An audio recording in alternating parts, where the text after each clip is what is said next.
are. Andy James, Merry Christmas. Blade. Let's get a little bit of an audience here. I knew a few people said they were going to be here.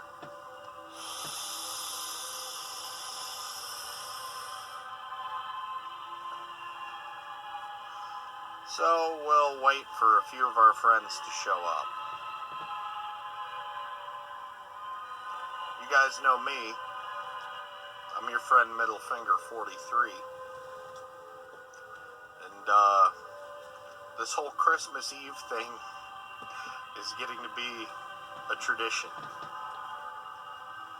So I figured I would keep it going.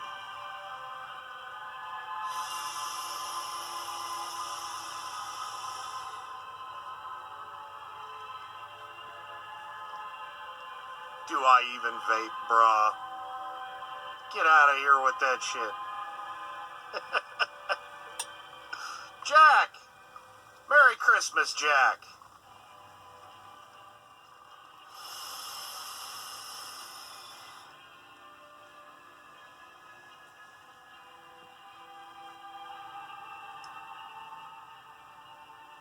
I'm going to put this vape away in a second because I don't want to fog you guys out of here. I tell you what, though, quitting smoking has been wonderful. This thing has made it a breeze. I can actually breathe again. Night and day difference.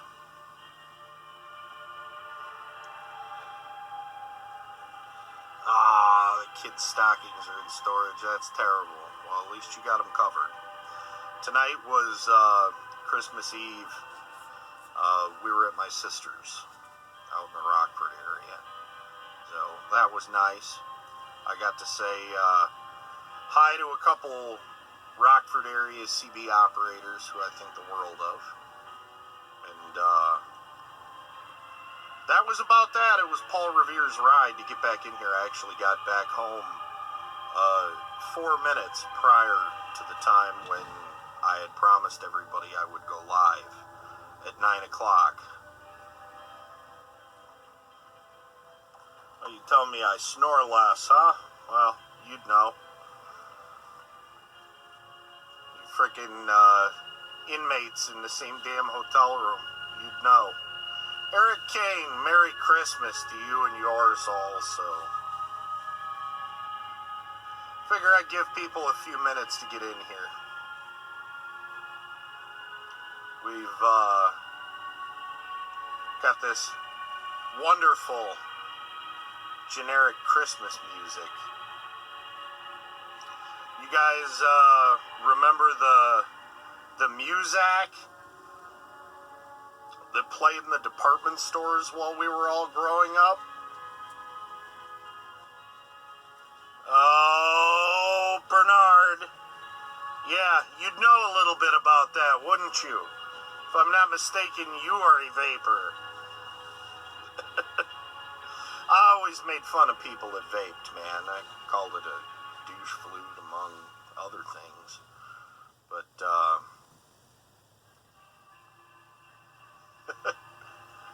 this generic Christmas music that played in every department store while we were growing up at Christmas time. I figured I couldn't get in too much trouble with that. You guys can hear me over the music just fine, right? Music's not overpowering me or anything. Wow, 5 packs a day. You know what? You're the Olympian of the group, man. I never did 5 packs. Worst I ever was 2. And that really depended on how much I drank in a given day. But, Chris Harris, holy crap, man. I haven't seen you in a month of Sundays. Merry Christmas. It's good to see you in here. But, you know, everybody, I'm sure you guys are familiar with, my Twas the Night Before Pissmas from last year. And, that touched Charlie Brown in a very special way because just today, as a matter of fact, he shared that video for YouTube. Oh, it cracks me up, you know, when you do something to somebody and it touches them so deeply that they share it on the anniversary of when it happened. Thanks, Charlie Brown. But, no, I wanted to get out here, the NRO people, and,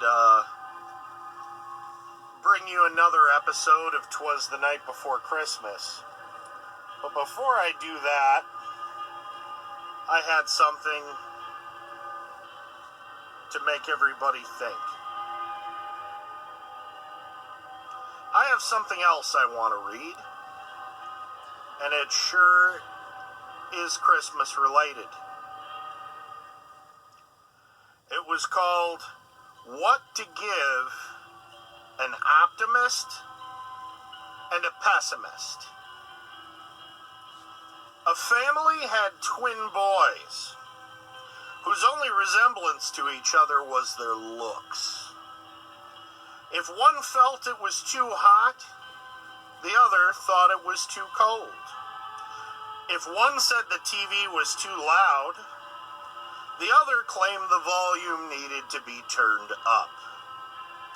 Opposite in every way, one was an eternal optimist, and the other, a doom and gloom pessimist.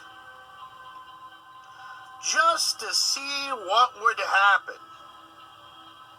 At Christmas time, their father loaded the pessimist's room with every imaginable toy and game.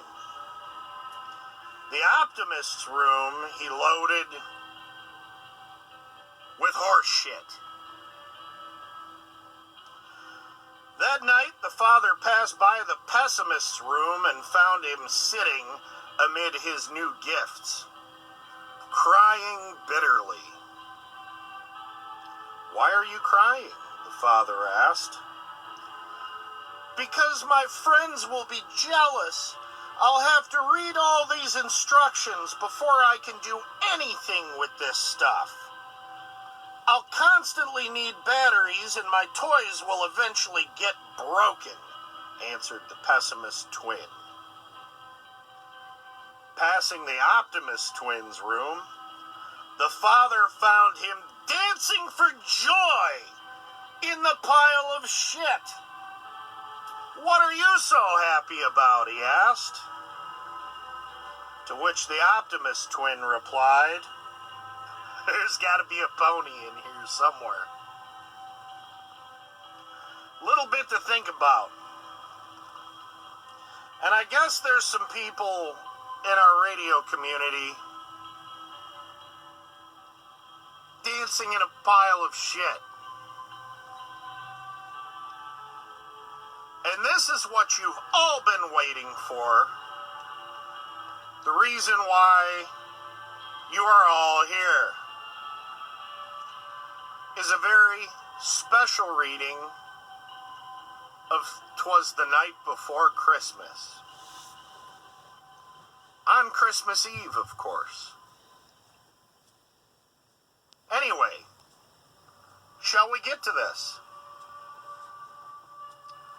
'Twas the night before Christmas, and over in one stop. Not a creature was stirring, not a single radio op. Pangborn pugged the toilet. Yimmy smoked medicinal grass. While Charlie Brown ran gates with his thumb in his ass. "What should we do?" asked the pug, wiping cheeks and pulling up shorts that were striped with brown streaks. "I have an idea," said Yimmy with a cough. "I know where there's a group idea we can rip off. If I don't control it, it's gotta go down. Pug, pull up your pants and summon the clowns. Puggy bent at the middle, yelling, "I've got this, Jim!" and pushed out a deep-ass blast from within. All the trolls came running, over hill and over dale, as well as some people to cry, moan, and wail. "This is great," said the pug of the gathering of idiots, a group partially compiled of scammers and dipshits. "Now what?" said old Puggy, not sure what to do. "I haven't the foggiest."